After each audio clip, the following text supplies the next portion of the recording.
to Sim's Workshop. I hope you're all having a wonderful day.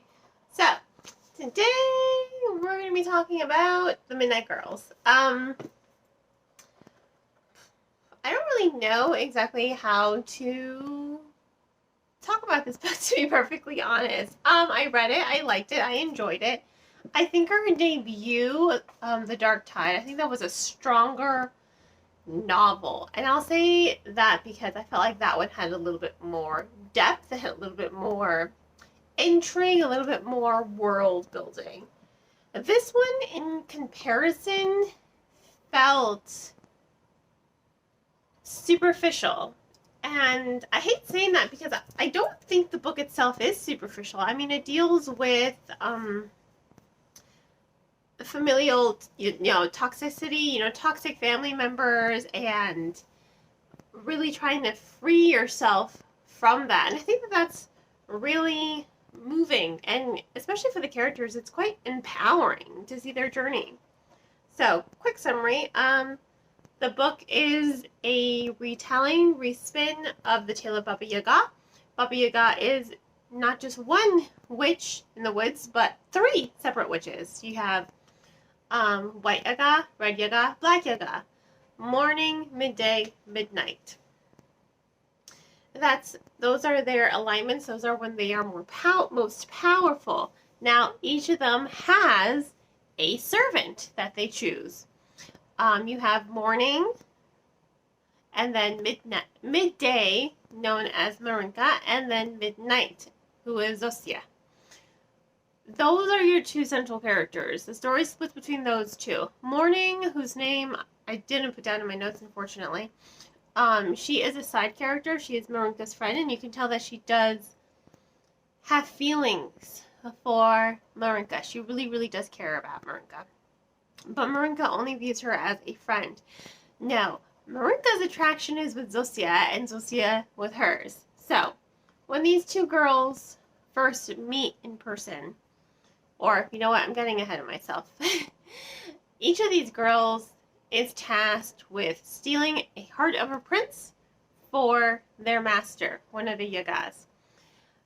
Marinka and Zosia are often pitted against one another. And what Marinka doesn't realize about her grandmother, she calls her grandmother, is that she is emotionally, mentally, and physically abusive with Marinka. She doesn't realize that. And you realize as the story goes on that Marinka doesn't think about freedom the way Zosia does. Zosia has been doing a very bad thing.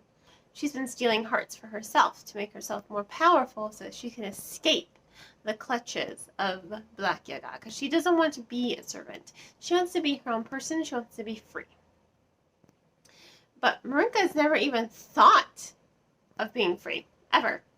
All she wants are those tender moments where Red Yaga applauds her and praises her and is sweet and kind to her. But I think you as a reader, you realize, it's just a ploy to keep Marinka compliant, to keep her servant. She's like, I'm going to withhold my love from you until you do something that makes me proud of you. And she does threaten her. She's like, I can replace you. I can replace you. I wish I had midnight instead of you. She is very abusive to Marinka. So Marinka has a lot of anger, but it's directed towards Zosia, because Zosia is the one who, she's often compared to Zosia and her failures. Whenever she loses a heart to her, it makes her enraged, because Red Yaga is always comparing her to Zosia. She's always belittling her and hurting her, and I mean, it's a toxic situation. So she's never really thought of escaping. She's never even thought of freedom. So when she meets Zosia, I will say this, their relationship is very turbulent, but ultimately also very sweet. These are 2 girls who, at the end of the day, they want the same thing. They want this prince's pure heart for themselves. They want it for different reasons, but Zosia helps Marinka grow, and Marinka helps Zosia grow. And their interactions with the villagers and their whole situation with the prince, because of course each of them is given bonding moments with the prince because, well, they're trying to steal his heart. Literally, kill him and take his heart from his body. Not, oh, steal his heart and win his love. No, they want to eat it. They form a really strange relationship with the prince. They form really strange relationship with one another, and they help each other grow. And the situation and the way the plot develops and the way the story develops, everything helps the characters grow, which is why I hate saying it's superficial, because it doesn't, it just, in comparison to The Dark Tide, it doesn't have that level of depth to it that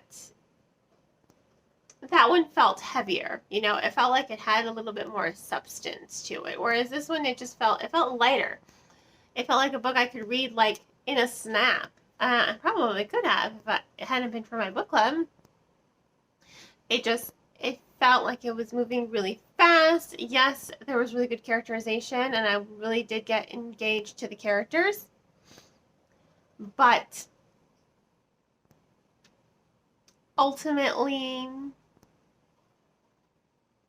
I mean, it was a good story. Don't get me wrong, it was a good story. It just, I don't know. It felt like I had a big meal, but I was unsatisfied for some reason. And I can't really put my finger on it, because it had really good characterization, it had good dynamics in it. The story moved at a really fast pace, but I think I just wanted more from it, you know? And I don't know why. It's very hard. You know, I've like mulled on this book. You know, I've even postponed doing this review because I was just struggling to put into words why I felt like it was lacking. And even now, I can't really figure out why I feel like it was lacking. Maybe my reading tastes have just changed. Completely possible. But it just felt, I don't know, insubstantial. Not, it just, I don't know. It was still a good read. It was a quick read. I did like the character dynamics. I did like that romance that butted between the two characters. And I did like how they grew throughout the situations and realized the toxic situations that they were in and fought to escape them. I did like that. So ultimately, I will give this book 3 out of 5 stars. If you want to check out the book yourself, I will include links in the description below on where you can purchase. And on that note, I hope you all have a wonderful rest of your day. Please don't forget to like the video, subscribe to the channel, and share it with all your book loving friends. And as always, happy reading!